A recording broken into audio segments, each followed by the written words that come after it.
আশরাফুলের bat যেদিন হেসেছে ওই দিন বাংলাদেশ জিতেছে।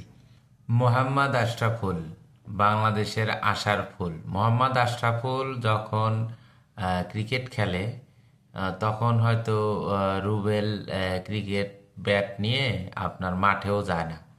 সেই রুবেল, যে রুবেল মোহাম্মদ আশরাফুলের ক্যাপ্টেন্সিতে তার ডেবিউ ওডিআই ম্যাচ খেলে, তো সেই রুবেল আজকে পোস্ট দিছে মোহাম্মদ আশরাফুলকে জাতীয় দলের ব্যাটিং কোচ করার কারণে, মানে তাকে একটু খোঁচা দিয়েই কোচ দিছে, মানে পোস্ট দিছে আর কি, যে উম, বাংলাদেশ ক্রিকেট বোর্ড আজকে দায়মুক্ত হলো, কারণ এটা হলো আশরাফুল ফিক্সিং এর সাথে জড়িত ছিল, যার কারণে তাকে নেওয়া উচিত হয় না, বা এরকম একটা বুঝাইছে আর কি।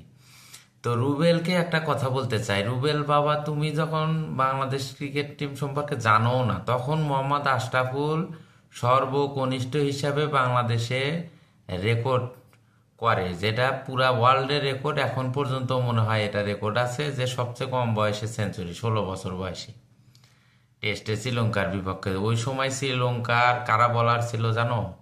ওই সময় শ্রীলঙ্কার মুত্তিয়া মুরালীধরন, চামিন্দাবাদ সহ বিখ্যাত বিখ্যাত বলার ছিল। তাদের বিরুদ্ধে একা দাঁড়িয়ে মোহাম্মদ আশরাফুল সেঞ্চুরি করেছিল। আচ্ছা, তারপরে খেলা হয়েছে 2006 সালে, যে আপনার অস্ট্রেলিয়ার সাথে কার্ডিফে যে ম্যাচ হয়েছিল, সেখানে যে খেলা আশরাফুল খেলেছে, ওই সময় প্রাইম অস্ট্রেলিয়া বলারের বিরুদ্ধে, ওই সময় অস্ট্রেলিয়া টিমকে বড় বড় টিম ভয় পেত, মানে তাদের সাথে খেলা মানে এক ধরনের মানে আতঙ্ক ছিল।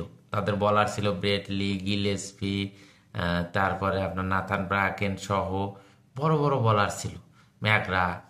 তো ওই সময় ওই প্রাইম বলারের বিরুদ্ধে আশরাফুল সেঞ্চুরি করছিল, তাও বিদেশের মাটিতে, ইংল্যান্ডের মাটিতে। তো এটা, রুবেল, তোমার বাপের জন্মে কোনোদিন ভালো কোনো পিচে ভালো কোনো অবস্থান ওই 2015 সালের একটা ম্যাচ ছাড়া কোনোদিন ভালো খেলছো? খেলো নাই। তারপরে মোহাম্মদ আশরাফুল ইংল্যান্ডের সাথে ঠিক তার পরের ম্যাচে 2006 সালে, ওই সময় টি-20 ক্রিকেট আসে নাই, ওই সময় 52 বলে 94 রানের ইনিংস খেলছে ইংল্যান্ডের সাথে। বেটা, কথা বললে হিসাব করে কথা বলতে হবে, কার সাথে কথা বলতেছি। তারপরে 2007 সালে সাউথ আফ্রিকাকে যখন হারানো হয়, তখন ওয়েস্ট ইন্ডিজের মাটিতে 87 রানের ইনিংস খেলে, রাত জেগে খেলা দেখছি আমরা। এই দেখ, আমার চোখ মুখ দেখে বুঝবি যে এমন কোনো খেলা নাই ওই সময় খেলা দেখিনি। তারপরে শ্রীলঙ্কাকে যেদিন প্রথমবার হারায় বাংলাদেশ, ওই দিন আশরাফুল 50 করছিল। প্রত্যেকটা বাংলাদেশের বড় জয়ে মোহাম্মদ আশরাফুলের অবদান আছে, ঠিক আছে? তো ওই সময় বাংলাদেশের একমাত্র সুপারস্টার আশরাফুল ছিল। হয়তো 10 ম্যাচে একদিন ভালো খেলছে, কিন্তু ওই সময় কেউই ভালো খেলে নাই। ওই সময় মোহাম্মদ আশরাফুল প্রাইম প্রাইম বলার, বড় টিম পাইলেই মোহাম্মদ আশরাফুল ভালো খেলতো।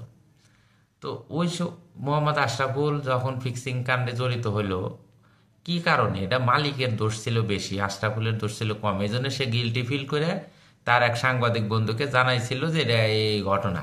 সে তো না জানাইলে কিছুই হইতো না। মানে বাংলাদেশে আত্মপক্ষ সমর্থন করার কারণে তাকে একটা বিশাল শাস্তি, 5 বছরের একটা ব্যান দেওয়া হয়। তো অস্ট্রেলিয়া টিমে স্টিভ স্মিথ ও ডেভিড ওয়ার্নার তারা বল টেম্পারিং করছিল, তো 1 বছর নিষেধাজ্ঞার পরে তারা আর খেলতেছে না, তারা খেলছে তো দীর্ঘদিন, ঠিক আছে? তো আশরাফুলকে 5 বছর নিষেধাজ্ঞা দিচ্ছে। আচ্ছা, ভালো কথা। তারপর ফেরত আসার পরে তার আর নেয় নেই কোনো সময়, দরকার পড়ে নেই। অথচ আশরাফুল যখন ব্যান্ড হয়, ওই সময় আশরাফুল সর্বোচ্চ ফর্মে ছিল, শ্রীলঙ্কার সাথে 191 টেস্টে, এবং ওয়ানডেতেও খুব ভালো ছিল। বিপিএলে ঢাকা ঢাকা গ্লাডিয়েটর্সের হয়ে চ্যাম্পিয়ন হয়েছিল ওইবার আশরাফুলের টিম। তো তার রেকর্ড আরও অনেক কিছুই আছে। যাই হোক, আশরাফুলের ব্যাট যেদিন হেসেছে ওই দিন বাংলাদেশ জিতেছে, এটা চিরন্তন সত্য কথা। অতএব, আর রুবেল, তোমার ব্যাকগ্রাউন্ড হলো হ্যাপি, তোমার প্রত্যেকটা কাজের পিছনে কি নারী কেলেঙ্কারি করো নাই? আশরাফুলের কোনো নারী কেলেঙ্কারি আছে? আশরাফুল যখন সুপার স্টার ছিল, অত বড় সুপার স্টার তো তুমি হও নাই। আশরাফুল যখন সুপার স্টার ছিল, তখন ইচ্ছা করলে হাজার হাজার নারী ছিল মোহাম্মদ আশরাফুলকে পছন্দ করতে। তখন কই, আশরাফুলের তো কোনো নারী কেলেঙ্কারি নেই। তোমার নারী কেলেঙ্কারি সহ আরো অনেক কেলেঙ্কারি আছে, সেটা নাই বললাম। মানে 2 দিনের বইয়ের আগে বাতে ক অন্য না, স্যার বেয়াদব।